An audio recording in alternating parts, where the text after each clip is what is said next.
It's really whatever though. It's a very nice neighborhood that I'm in. Yup. Yup. I'm on. Ooh. Oh, it's a nice one. Yep. Oh my God.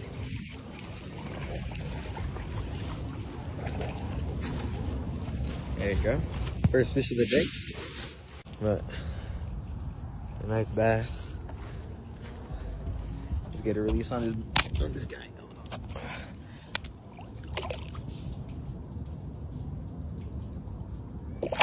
And he is gone, folks. I just have a feeling, because I mean, if he was betting, then there's always gonna be two bass at the bet. Not always, but most of the time. And if I'm right, and if there should be another bass right here.